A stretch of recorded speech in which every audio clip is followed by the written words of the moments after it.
Hello and a very good morning. You're watching Breakfast News on Rajya Sabha TV. I'm Tina Jha. Let's start with the headlines this morning. Interpol issues red corner notice against Jaish-e-Mohammed chief Maulana Masood Azhar and his brother Rauf. NIA makes formal request to visit Islamabad to probe the Pathankot airbase attack.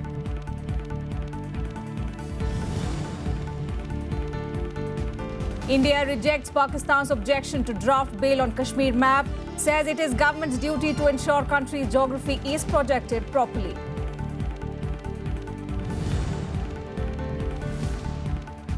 No clear breakthrough as talks on brokering peace in Syria end without agreement on new dates. Ground situation worsens with new faction fighting leading to more deaths. At least 77 people killed and more than 140 wounded in 3 bombings in Iraqi capital of Baghdad, latest in a series of deadly strikes this year.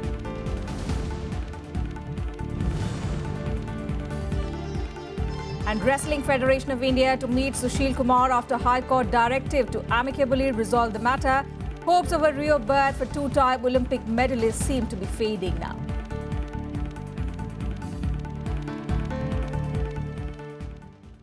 And our top focus this morning, India has outrightly rejected Pakistan's objection to a draft bill on the Kashmir map.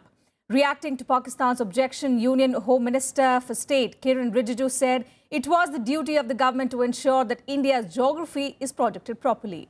He also said we do not take cognizance to Pakistan's objection to the draft bill. Rijiju's comments came after Pakistan said it has expressed serious concern to the United Nations over a draft bill over the map of Kashmir and called upon the world body to uphold its resolutions and also urge India to stop such acts which are in violation of international law. The draft, the Geospatial Information Regulation Bill 2016, is still in a conceptual stage and the Union Cabinet will discuss it before taking the approval of Parliament. Now, as per the draft legislation, wrong depiction, in fact, of the map of India could land the violators in jail with a maximum term of 7 years and a fine up to 100 crore rupees. It will also be mandatory to take permission from a government authority before acquiring, disseminating, publishing or distributing any geospatial information of India. Pakistan says the official map of India has been depicting the disputed territory of Jammu and Kashmir as part of India, which it claims is factually incorrect and legally untenable. The proposed bill is an entirely internal legislative matter of India, since the whole state of Jammu and Kashmir is an integral part of India. Pakistan or any other party has no locus standi in the matter. The government firmly rejects Pakistan's repeated and increasing attempts to impose on the international community matters that India has always been open to address bilaterally with Pakistan. अभी तो ये तो एक initial concept stage है, इसको लेकर के पाकिस्तान या कोई और इस तरह का प्रतिक्रिया देना कोई आवश्यकता नहीं है और हम लोग नहीं समझते कि उसको फिर कॉग्निजेंस लेना चाहिए. And even as Pakistan continues to keep India in suspended animation on the Pathankot airbase attack, the National Investigation Agency made a request to Islamabad seeking permission to visit Pakistan for further investigation. Meanwhile, there's some success for India. The Interpol has issued red corner notices against Jaish-e-Mohammed chief Maulana Masood Azhar and also his brother Abdul Rauf. After Pakistan failed to send any reply to the letters rogatory on the Pathankot airbase attack case, the National Investigation Agency has made a formal request to Islamabad seeking permission to visit Pakistan. They are not bothered about the militancy. If we find out, the team goes, NIA team goes and find out, who are the people involved. And we have already given all the details to them, Their main... they don't want to cooperate mainly because they don't want the ISI and the militant nexus to come open. Some good news for India came from the Interpol that issued a red corner notice against Jaish-e-Mohammed chief Maulana Masood Azhar and his brother Abdul Rauf for their alleged role in the attack. India had built a strong case for seeking UN sanctions against Azhar, but the move was vetoed by China. I think this was the next step which was forthcoming, and it's a big achievement, and I think now even China and Pakistan will find it very difficult to support him, and I think Pakistan will be constrained to stop his free movements, and we should see some amount of restriction on his activities and his outfit. A joint investigation team from Pakistan visited India from 27 to 31st of March to conduct its own probe. India, in turn, has been pressing Pakistan to allow a reciprocal visit by the NIA. Bureau Report, Rajya Sabha TV. Shifting focus, BJP leader and nominated Rajya Sabha MP Subramaniam Swamy wants RBI Governor Raghuram Rajan to be dismissed with immediate effect. In a letter to Prime Minister Narendra Modi, Swamy has alleged that Rajan is not a complete Indian citizen since he continues to renew his green card issued by the United States. After his no-holds-barred criticism against the RBI governor last week, Subramanian Swamy on Monday followed it up with a strongly worded letter to the Prime Minister. Calling for Rajan's immediate dismissal, Swamy alleged that Rajan had willfully wrecked the economy. The whole economy has been not performing in a way where it affects the masses, which means lowering of retail prices, which is not taking place. He's lowered the wholesale prices because people are going out of business. And at the same time, there is no increase in employment. There is, in fact, a decrease in employment. There is unemployment. The opposition Congress rubbished Swamy's allegations while speculating on his outburst. And he's also heard perhaps that there is a reshuffle around the corner. So having an eye on the finance ministry, this target practice is essentially aimed at the RBI governor. The RBI governor has spoken on various issues in the past. He even questioned the new methodology to tabulate the GDP numbers. Meanwhile, amid speculation about a possible second term for Rajan in September, Finance Minister Arun Jaitley said that there is a mature relationship between the central bank and the government. Finance Ministry and the RBI are concerned. There is an institutional relationship between the two. It's a very mature relationship. Rajan took over as RBI governor in September 2013 when India's inflation was above 10% and the Indian rupee was staring at a crisis. In 2016, the rupee is stable and inflation down sub 6% levels. He kept the interest rates high, citing inflationary concerns, fighting intense pressure from the finance ministry and the industry for softening them to boost growth. The governor began the process of lowering interest rates in January 2015, and since then, it has come down to 1.5%. Kriti Mishra, Rajya Sabha TV. Meanwhile, the Congress has given a notice for breach of privilege against BJP leader Subramaniam Swamy in the Rajya Sabha. The notice has been given by Congress MP Shantaram Nayak against Swamy for allegedly submitting a printout of a website report to level allegations against its leaders, including party President Sonia Gandhi in the Augusta Westland issue. Nayak gave the notice under Rules 187 and 188 of Procedure and Conduct of Business in the Council of States and appealed to the Rajya Sabha chairman that it be admitted and referred to the Privileges Committee for appropriate action against Subramaniam Swamy. Referring to an interview of Italian judge Marco Maria Maiga by a news channel on the issue, the Congress leader said Swamy relied on the transcript of this interview and that he mischievously relied on an authenticated and inadmissible document by all standards to misguide the House, thereby committing another breach of privilege.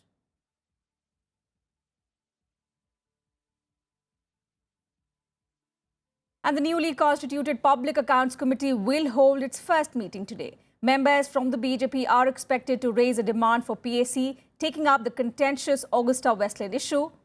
At the meeting, the CAG Shashikant Sharma will do the customary briefing. Interestingly, Sharma was earlier Defence Secretary, and the committee will have to face a dilemma if it decides to take up the VVIP chopper scam issue and feels the need to call the former Defence Secretary. The BJP had opposed to his appointment.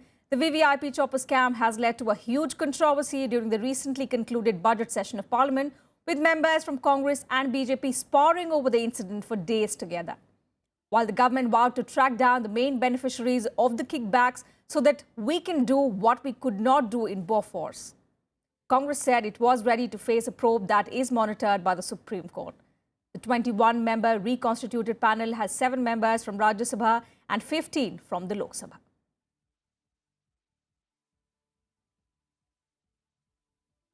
Meanwhile, the centre is working on a new legislation to replace the existing Consumer Protection Act. The new law will have penal provisions of 50 lakh rupees and 5-year imprisonment for celebrities promoting sale of items without verifying the quality of the product. Union Minister Ram Vilas Paswan said that the proposed Consumer Protection Bill 2016 has already been approved by the Parliamentary Standing Committee and would be introduced in Parliament in the next session. In the new legislation, penalty for indulging in a deceiving advertisement would be enhanced to 50 lakh rupees from the current 10 lakh rupees at present, and the jail term to 5 years from the current 2 years. Paswan also said the new legislation would have elaborate scope for a consumer to lodge complaint against a substandard product sitting at home, and it would also enhance the monetary limits of district and state-level consumer redressal courts. जो standing committee के या स्थायी समिति के सदस्य हैं वो mini parliament है। इन लोगों का कहना है कि 50 लाख रुपया उसको जुर्माना कीजिए और 5 साल तक का जेल का सजा तय कीजिए। तो अभी जो हमने बैठक बुलाया था तो अब डिपार्टमेंट उसमें बैठ करके जाएगा, फिर उसमें कैबिनेट फैसला लेगा। And the Central Board of Direct Taxes suggests invoking refrainment from prior notification clause in order to speed up the process of overseas black money cases. The specific clause entails Indian agencies to notify in their request that the individual against whom they are seeking information from their foreign counterpart should not be told about it. The CBDT explains its suggestion, and I quote, "Whenever a request for refrainment from notification is made, it automatically implies that information which is in possession of the taxpayer cannot be obtained and provided by the foreign tax authorities. Thus, in many cases, foreign tax authorities are expressing their inability to provide the information when it has to be obtained from the taxpayer due to the refrainment from notification condition set out in our requests," unquote. The board has instructed that a request for said confidentiality clause may be made only in exceptional circumstances and not as a matter of routine, which also should be backed by evidences and proper explanations. Officials at the CBDT issued the directions in wake of a number of overseas probes to be taken up in the near future. And Amar Singh is among the 7 candidates nominated by the Samajwadi Party for the Rajya Sabha. This development comes 6 years after his expulsion from the party. This also sets the stage for his possible return to the party. The party also nominated 6 others, including former Union Minister Beni Prasad Verma, an influential Kurmi leader who recently quit Congress and returned to the Samajwadi Party fold, and realtor Sanjay Seth for the biennial polls scheduled next month. Amar Singh, along with his close associate Jaya Prada, were expelled from the Samajwadi Party in February 2010. He had then floated his own political party, the Rashtriya Lok Manch, in 2011 and fielded a large number of candidates in 2012 assembly polls. However, none of his candidates won the elections. He then joined the Rashtriya Lok Dal and contested the 2014 Lok Sabha polls from the Fatehpur Sikri constituency but lost. Samajwadi Party denied there were differences over some candidates and claimed the decision on fielding them for the Rajya Sabha polls was unanimous.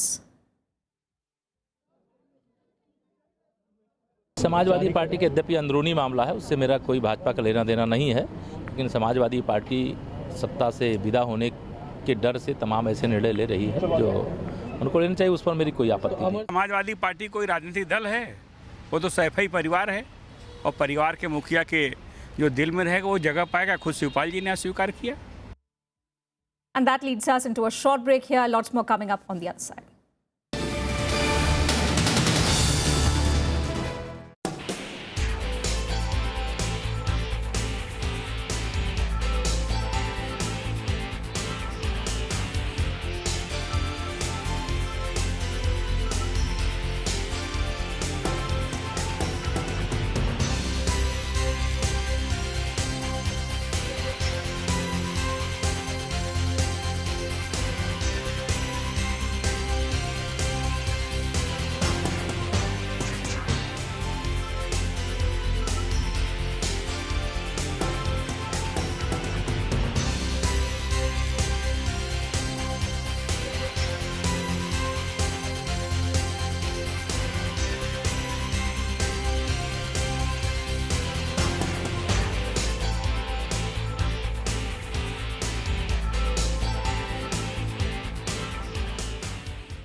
Thanks for staying with us on Breakfast News. Meanwhile, heavy rains in Dima Hasao has affected normal life in the hill district of Assam, causing landslides at several places, including its headquarters in Haflong.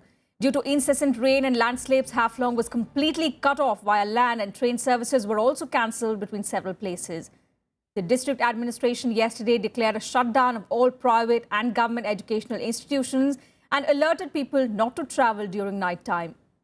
Also, a student drowned in the Mahu River by accidentally falling into the river, and 2 people were injured when their houses collapsed. While the main road connecting Haflong was hit in several areas, leading to transitory blockade, Railway Authority has also cancelled all trains running in the hill section between Silchar and Lumding due to landslides at several places and damage of railway tracks. The train services are likely to be restored only after the tracks are repaired, which might take days depending on the weather condition and the difficult terrain. Coming back to the national capital, the Delhi Municipal Council elections gave the Congress a reason to celebrate. In the by-elections to 13 wards, the Congress staged a comeback of sorts with 4 seats, while the BJP managed to get just about 3 seats. The hero, though, was Aadmi Party, securing 5 seats in its debut in the civic polls.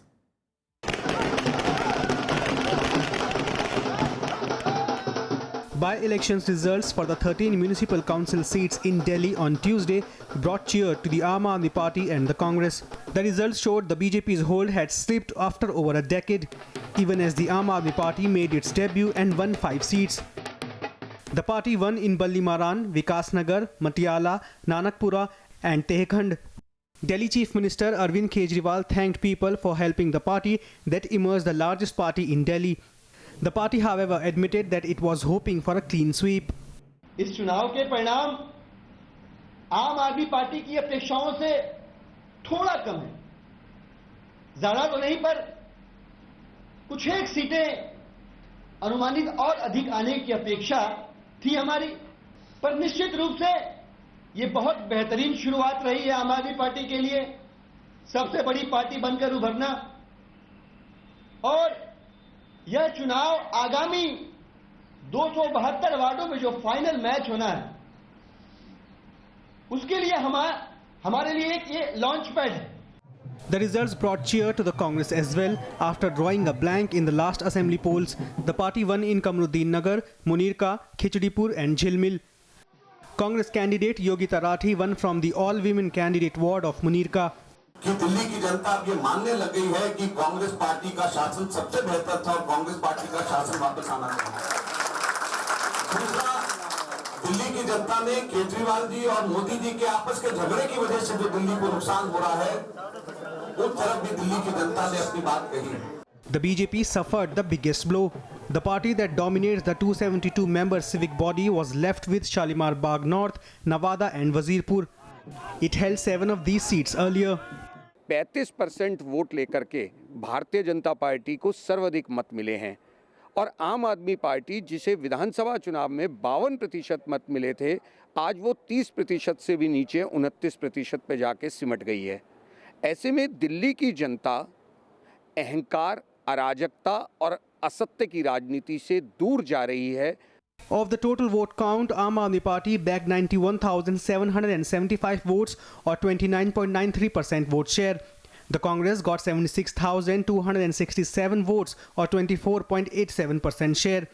The BJP, despite finishing third, got as much as 34.11% share. 2,332 nota votes were polled in the by-polls held on May 15th. The by-polls were necessitated by councillors getting elected to the Assembly in 2013 and 2015. Bureau Report, Rajya Sabha TV. Let's get you some more reactions coming in after the results of those civic polls. पिछली बार जो चुनाव हुआ था एक अलग परिस्थितियों में हुआ था और कांग्रेस उसमें पीछे चली गई थी और उसके बाद जो 500-600 करोड़ रुपया खुलेआम इश्तहार के रूप में बांट रहे थे केजरीवाल जी, तो उन्होंने एक माहौल दिया था मीडिया के भी बहुत से लोगों में कि कांग्रेस खत्म हो गई।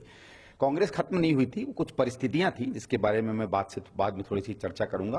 वो परिस्थितियां जब कम हुई तो वापस लोग आने लगे हैं। पहला नगर निगम का चुनाव और पार्टी नंबर 1 बन के उभरी है। भाजपा कांग्रेस से कहीं आगे है। ना तो हमारे पास कांग्रेस की तरह पैसे हैं, ना भाजपा की तरह पैसे हैं, ना उनके तरह मशल्स हैं। हम तो इथिकल राजनीति करते हैं, सेवा की राजनीति करते हैं। तो 13 में से 5 सीटें आना बहुत शुभ है और उन वार्डों के मतदाताओं को मैं मुबारकबाद देता हूं। And moving to the weather front, intense heat wave conditions continue unabated across several parts of North and West India, making it difficult for people to carry out their daily routine. Western Nagpur city has been reeling under severe heat wave conditions, with temperatures hovering between 45 to 47 degrees Celsius for the past few days. The hot weather has boosted sales of cold beverages as thirsty locals have been making a beeline at the juice stalls. Similarly, Ludhiana and Patiala recorded maximum temperatures of 42.1 and 41.2 degrees Celsius respectively. People were seen taking protective measures such as using umbrellas and covering their faces with cloth. Severe heat wave also gripped Ahmedabad and adjoining Gandhinagar, as maximum temperature in both the cities was 45 degrees Celsius on Tuesday. Now, the Met Department says the heat wave is not likely to subside in the next few days. The Ministry of Earth Sciences has attributed the overall hotter climate to the El Nino effect, which can lead to scorching weather across Asia and the East African region, but cause heavy rains and floods in South America. बाहर निकलना मुश्किल, काम पे जाना मुश्किल, office में जाना मुश्किल।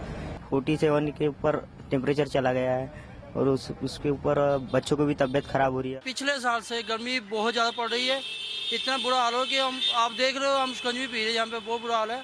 और इस बार तकरीबन यही होगा, अपनी स्किन वगैरह जो भी फेस कवर करके जाए, जिससे आप गर्मी से बच सको। Another quick break here. All the international news to follow on the other side.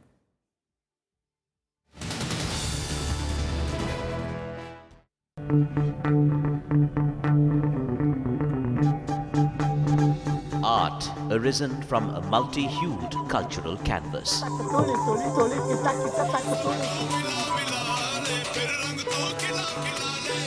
Tradition and cultural fervour dating back centuries.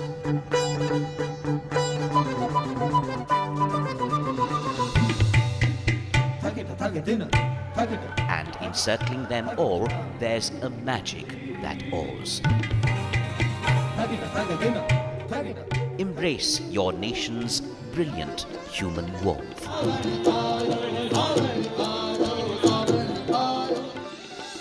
Watch Colours of India, Sundays at 9:30 p.m.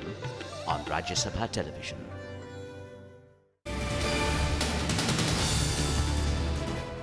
Thanks for staying with us. And now to some international news. At least 77 people were killed and more than 140 injured by 3 bombings in Baghdad on Tuesday, extending the deadliest spate of attacks in the Iraqi capital so far this year and driving the Shiite fighters into the streets to defend some areas. Now, this is the latest in a deadly militant attack so far from the front lines in the country's north and west, where Iraqi forces are battling the Islamic State terror group. The aftermath of bloody violence in Baghdad. More than 70 people have been killed and over 140 wounded in a day of attacks on Tuesday. A car bomb went off in Shiite Sadr city and another vehicle was blown up in the mixed Shiite-Sunni neighborhood of Al-Rashid, south of the capital. The Islamic State militant group said it was responsible for a suicide bombing in a marketplace in the northern, mainly Shiite Muslim district of Al-Shab. The security official in charge of the area was later arrested on the orders of Iraq's Prime Minister. The US administration, an ally of the Iraqi government, strongly condemned the latest string of attacks by Islamic State, saying it is specifically targeting the civilians. Strongly condemns the barbaric terrorist attacks in Iraq today by ISIL that specifically targeted innocent civilians. We extend our deepest condolences to the victims and their families. These string of attacks by ISIL is the latest reminder of the danger that this group poses to all Iraqis and the importance of Iraqi leaders from all communities working together against a common enemy. Security has improved in Baghdad in the recent years, but these attacks and recent assaults have left many residents wondering whether the government can keep them safe from an enemy that shows no sign of backing down. Bureau Report, Rajya Sabha TV.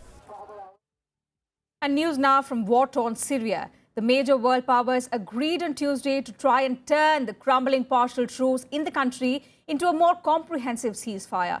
However, in a meeting in Vienna later in the day, foreign ministers of these countries failed to agree on a new date for peace talks between the warring parties in Syria. According to news reports, a pessimistic atmosphere pervaded the meeting. Countries seen to be in support of Syrian President Bashar al-Assad, like Russia and Iran, and those against him, like the US and other European countries, could not agree on a common date for fresh talks. However, in a joint statement soon after the meeting, leaders of all the participating nations called for a full cessation of hostilities and access for humanitarian aid. A surge in bloodshed in Aleppo, Syria's largest city before the war, read the partial cessation of hostilities sponsored by Washington and Moscow, which had allowed UN-brokered indirect talks that included the warring sides to take place in Geneva. Those talks, however, collapsed last month after the opposition walked out. UN Special Envoy for Syria, Staffan de Mistura, now hopes that the launch of a new round of peace talks between the two sides will take place by the end of this month. We cannot wait too long. We want to keep the momentum. The exact date, I'm not at the moment revealing it because it will depend also on other facts. What we mean by that? Well, we mean that, of course, we're having Ramadan starting soon, so we need to keep that in perspective. And we need to bear in mind that credible intra-Syrian talks will become credible when there is a credible development on the cessation of hostilities and a credible improvement on the humanitarian side. There is leverage in the fact that this war will not end for him or for his people without a political settlement. Мы поддерживаем борьбу с терроризмом. Мы сегодня на земле не видим другой, более эффективной, более реальной силы. And at a time when the US-North Korea tensions are at its peak, Republican presidential candidate Donald Trump has expressed willingness to meet North Korean leader Kim Jong-un to discuss Pyongyang's nuclear program. In an interview to Reuters, Trump said he had no problem in speaking to the North Korean leader, adding that he would urge him to stop the nuclear program. He further said that if need be, he would also pressure China to exert more pressure on North Korea to change its ways, emphasizing that China is Pyongyang's only major diplomatic and economic supporter. Trump's views are a sharp departure from the current US policy towards North Korea and, of course, have not gone down well with the Democrats.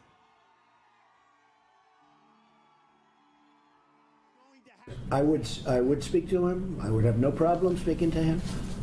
At the same time, I would put a lot of pressure on China because economically we have tremendous power over China. People don't realize that. They are extracting vast billions of dollars out of our country. And moving on to the sports front, the Wrestling Federation of India will be holding a meeting with decorated wrestler Sushil Kumar today. This comes after the Delhi High Court directive following Sushil Kumar's plea seeking a trial for selection to the Rio Games. But the hopes of Sushil Kumar competing at the Olympics seems almost over as the federation is not keen on conducting a trial in the contentious men's 74 kg category. The federation says it would set a wrong precedent and might finish Indian wrestling. The decision to drop Sushil Kumar has snowballed into a major controversy ahead of the mega event in August. Having already won 2 individual medals at the last 2 Olympics, the 32-year-old is one of India's biggest sporting icons. But the Wrestling Federation of India is keen on sending quota winner Narsingh Pancham Yadav to the upcoming games. The Delhi High Court asked the Wrestling Federation to sort out the issue amicably. It also sought the response of the Sports Ministry and also the Federation and asked them to file their affidavits before its next hearing on the 27th of May. The government has already distanced itself from the row, saying the Wrestling Federation is an independent body. And that's it from us in this bulletin. Thanks for watching.